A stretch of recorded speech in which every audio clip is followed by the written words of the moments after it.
sou eu de novo, professor Edson do Sistema de Ensino Aprende Brasil.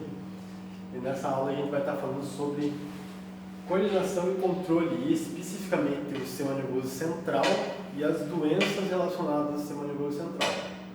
E aí, né, vale a reflexão, né, que quando a gente fala do sistema nervoso, a gente fala do nosso cérebro também, né? Então, é um assunto muito importante, né, levando em consideração que somos a espécie que investiu nessa ferramenta como a principal forma de se adaptar às intempéries da natureza, né? Tanto é que nós, seres humanos, a gente dificilmente hoje em dia a gente se adapta fisicamente a algo. Nós criamos ferramentas que viabilizam a nossa adaptação ao meio, né? Se você soltar um ser humano pelado, né, nu lá no meio da Antártida, provavelmente ele não sobrevive, ele vai congelar, ele vai morrer. Mas a nossa espécie conseguiu desenvolver ferramentas, roupas, uma forma de proteger a gente daquele frio, fazendo com que a gente também consiga viver nesses ambientes que são praticamente inóspitos, né, e bem extremos, né? Então, vale a reflexão e acho que é um destaque importante para a gente falar sobre o sistema nervoso central e por que, né, dar essa ênfase a esse assunto. Bom, e aqui agora, né, falando sobre o sistema nervoso e a principal unidade celular que compõe o sistema nervoso, que é o neurônio, né? Então, rapidamente a gente vai ver aqui que ele é composto pelo corpo celular, né, os dendritos, o axônio, né, e o estrato mielínico, que é a camada protetora do axônio, né, que é o cabo que passa lá dentro do estrato mielínico, né? E aqui é uma coisa, vale destacar essa imagem, que quando a gente pensa em saúde mental, a gente tem que pensar na nossa alimentação e nos materiais que estão na nossa alimentação, que são usados para construir todos os componentes celulares do neurônio, né? Então, se a gente não tem um neurônio saudável, né, com todos os materiais disponíveis no corpo para ele estar reestruturando, né, diariamente a sua estrutura, nutrindo, né, hidratando, isso provavelmente vai comprometer até a nossa forma de pensar. E aqui um dado muito interessante, né, que no Brasil praticamente 70% das residências não têm acesso a saneamento básico, né? E dos 0 até os 14 anos é o momento primordial para o desenvolvimento de qualquer ser humano, né? Ou seja, todos os tecidos nervosos, os tecidos, né, de todos os sistemas, na verdade, digestório, urinário, sanguíneo e tudo mais, estão em pleno desenvolvimento, né? Ou seja, eles estão finalizando a construção desses sistemas. E nós somos uma espécie que é totalmente dependente de água, né? E uma criança, quando ela está exposta a regiões em que você não tem saneamento básico, que você está em uma exposição ao esgoto, enchentes constante, essas crianças elas passam por longos períodos de desidratação devido a diarreia, disenteria, cólera, doenças que afetam o corpo e provocam desidratações intensas, né? Então isso acaba por comprometer a construção do cérebro desses indivíduos, ou seja, a falta de água devido à desidratação constante, devido à exposição a doenças, né, faz com que crianças sejam comprometidas, né, no seu desenvolvimento intelectual, né, ou seja, afetando o desenvolvimento dos neurônios e comprometendo o aprendizado delas a longo prazo, né? Então, para a gente ver a importância que a gente está falando sobre esse assunto aqui. Foi agora a gente falando especificamente da divisão do sistema nervoso, né? E daí, antes de a gente falar da divisão, é interessante a gente falar da composição, né? Do que é composto o sistema nervoso, né? Daí a gente vai falar então do sistema nervoso periférico e sistema nervoso central. Quando a gente fala do sistema nervoso central, quais são as estruturas que estão ligadas a esse sistema, né? E aí, quando a gente fala central, a gente já tem que pensar que tem uma central de comando. E qual é a central de comando do nosso corpo? É o cérebro, né? Então, junto com o cérebro, o cerebelo, a ponte, o bulbo, eles vão formar o encéfalo, que seria toda... Se a gente pode até fazer uma comparação com um computador, né? A gente tem uma placa-mãe, a gente tem um central de memória, a gente tem um central de comando, então a gente tem várias estruturas ali que compõe o sistema nervoso central, ou seja, toda a central de comando do corpo humano ela consta aqui no encéfalo, né? E quando a gente pensa que tem uma central de comando, né, a gente não pode deixar de descartar que essa central de comando está ligada com todo o resto do corpo também, né? Então, essa central de comando ela também depende dos estímulos que são enviados pelos tecidos da pele, do resto do organismo, para o encéfalo, né? Para dar continuidade às tomadas de decisões, a sede que você sente, a forma que a tua pupila ela vai dilatar para você estar num ambiente de mais ou menos luz, né? Então, todos esses comandos eles são gerenciados pelo nosso encéfalo, né? E daí, quando a gente fala dessas centrais de comando, né, a gente tem o cerebelo, que está relacionado com a coordenação dos movimentos musculares e equilíbrio corporal, né? O bulbo, que regula as funções vitais, né? Por exemplo, o batimento cardíaco, respiração, e a ponte, né? Que regula os centros respiratórios presentes no bulbo, né? Então, a ponte, em conjunto com o bulbo, eles são responsáveis praticamente por todo o funcionamento do sistema cardiorrespiratório, né? Por isso que a gente, de certa forma, a gente tem um certo controle sobre a respiração, né? Mas o coração, ele bate por conta, né? Claro que você está correndo, ele aumenta o batimento, né? Porque precisa bombear mais sangue, mais oxigênio para o organismo. E se você está relaxado, dormindo, ele bate mais reduzido. E a gente não controla isso, né? Quem controla isso, quer dizer, claro que nós controlamos isso, só que nosso corpo não tem um comando autônomo sobre isso, né? Então, o coração e, de certa forma, também a nossa respiração, devido ao comando exclusivo do bulbo e da ponte, eles agem sozinhos, né? Até por isso que a gente não consegue parar de bater o coração. Não vai conseguir fazer isso, né? Tem que ser morra. E daí, quando a gente pensa, tem um encéfalo, né? E quem que conecta o encéfalo a todo o resto do corpo, né? Quem que leva todos esses cordões neurais, né? O sistema, né? As terminações do sistema nervoso para o resto do corpo, né? Então aí a gente tem a medula espinhal, que é a estrutura que conecta o encéfalo, né? E a todos os órgãos que estão no encéfalo, né? A todas as estruturas que estão ali, com o resto do corpo humano.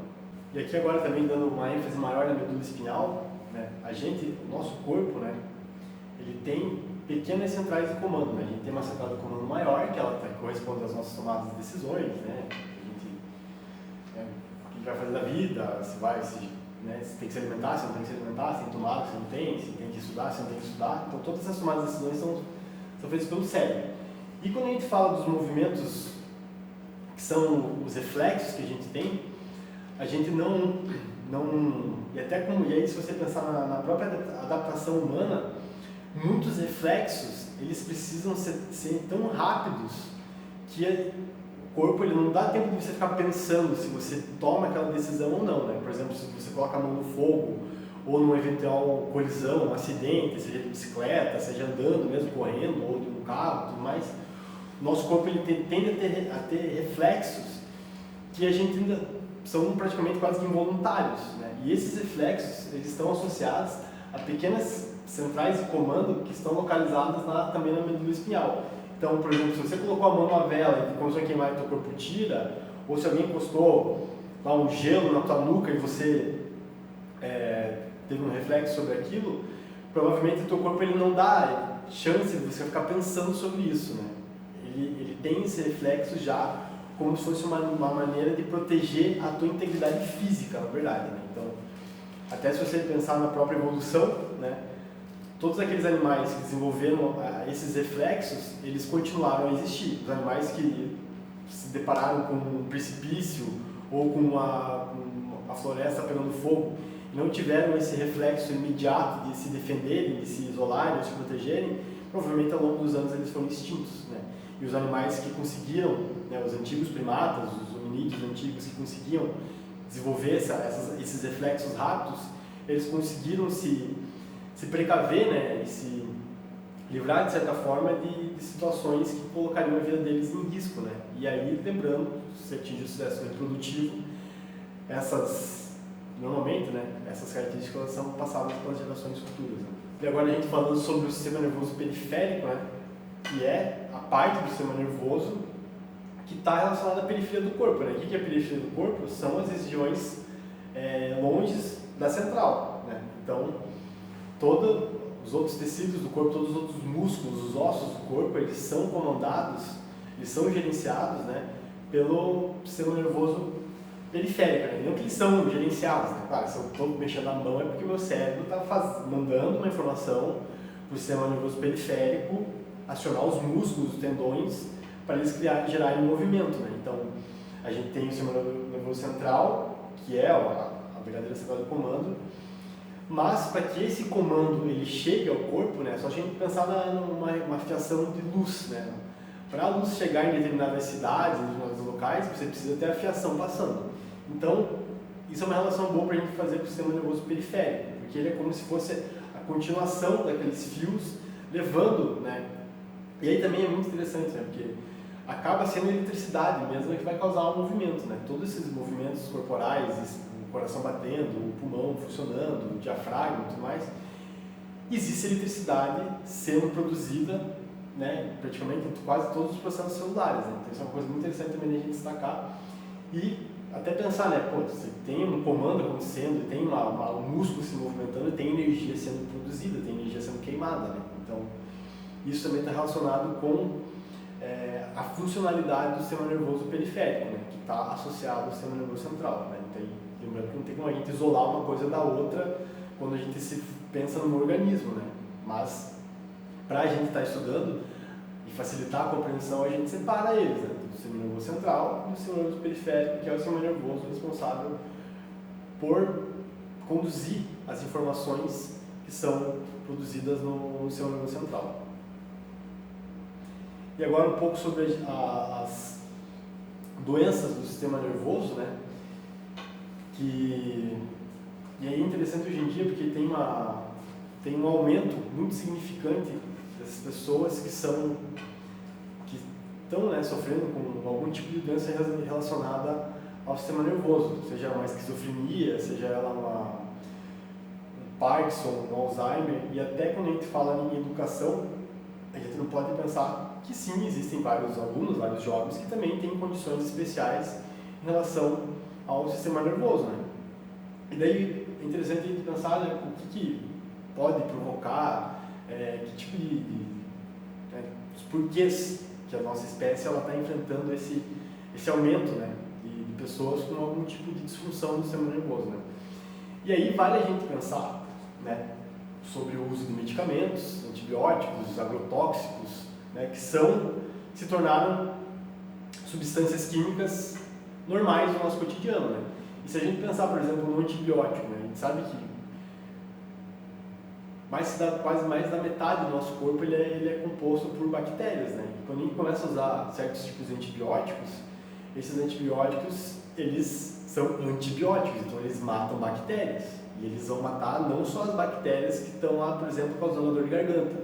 Eles também vão matar as bactérias que estão no teu intestino, no teu estômago, que podem ser que elas sejam benéficas para o teu organismo, né? E daí já existem estudos relacionando a deficiência de certas bactérias, né, com o surgimento de doenças como Alzheimer e Parkinson, né? E aí, o que é o Alzheimer e o que é o Parkinson, né?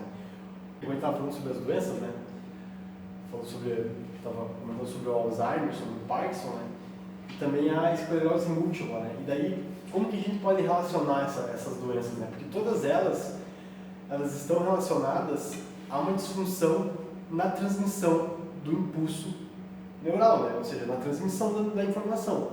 A informação ou ela não está passando, ou talvez ela não esteja nem sido mais produzida, né? Ela está mais sendo produzida naquele cérebro que está com um tipo de defeito, né? Aqui esse desenho é bacana porque ele ilustra mais ou menos o que é a esclerose múltipla, né? Que você tem uma desfiguração do extrato mielínico e isso faz com que as informações, né? E daí vale a analogia de você pensar que você tem dois fios desencapados. Se você tem dois fios desencapados, né? Vale a comparação que o axônio é como se fosse o cobre lá dentro e o extrato mielínico é como se fosse aquele plástico por fora do fio. E quando você tem todo um emaranhado de fio desencapado, o circuito, normalmente você fecha o circuito ali, existem curtos-circuitos. E esses curtos-circuitos, quando você olha no ser humano, ele se manifesta através de algumas atitudes, né? Ou seja, quando você tem uma pessoa com Parkinson, né, que está relacionado à diminuição da produção do neurotransmissor, que é a dopamina, que está envolvida nos movimentos voluntários do corpo, né, por isso que a pessoa ela acaba tremendo, né? O que a gente observa? Que essa degeneração específica ligada à dopamina, ela produz o efeito da pessoa perder o controle sobre os músculos, sobre o seu próprio corpo, né? Isso a longo prazo afeta a alimentação e essa pessoa acaba que se torna uma dependente de outras pessoas até para se alimentar, né? E quando a gente pensa na esclerose múltipla, os sintomas da esclerose, eles acabam não sendo muito diferenciados, né? Claro que o Parkinson está associado à pessoa ficar tendo a tremedeira, né? Mas a esclerose ela acaba sendo, aí depende da intensidade da doença também, né? Mas ela acaba afetando também a coordenação motora, a forma que a pessoa pensa, as memórias. Então tanto que hoje em dia as pessoas falam, né, vulgarmente, a pessoa está esclerosada, né? Que a pessoa já praticamente não tem mais comando sobre o seu corpo, né? Então isso é uma doença bem grave.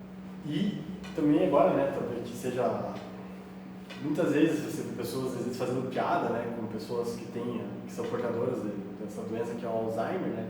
Mas o fato é que a partir do tempo decorrido, ela é uma doença que vai ficando muito triste, né? Porque as pessoas às vezes elas não conhecem nem o próprio filho ou a própria esposa, né? Ou o marido ou a esposa, né? Então isso é uma coisa que causa um impacto emocional muito forte nas famílias que têm contato com portadores de Alzheimer, né? O que é o Alzheimer em si, né? Ele é essa ocorrência de placas de proteínas entre os neurônios, né? E aí, de novo, o que isso acontece, né? Aí, voltando à analogia lá com o fio de luz, né? Um emaranhado de fio desencapado, né? Daí, além de estar, às vezes, desencapado, né? Porque tem pessoas, às vezes, que têm essas doenças em conjuntos, né? Porque vira um quadro meio generalizado, né?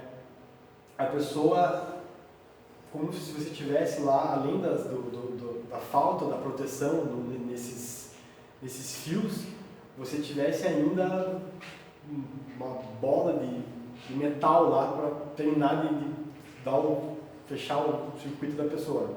Então, e aí o quadro se torna mais grave porque ele acaba se afetando regiões de memória, né? E às vezes a pessoa ela não se lembra nem se uma situação mais grave, né? A pessoa às vezes ela esquece que ela comeu, ela esquece que ela foi no banheiro, ela esquece que ela se alimentou. E aí a pessoa, a doença ela cria um quadro tão grave que a pessoa às vezes ela morre, né? Às vezes por falta de comida, pelo simples fato de que ela não lembra se ela comeu ou não. Então, todas as doenças são graves, né?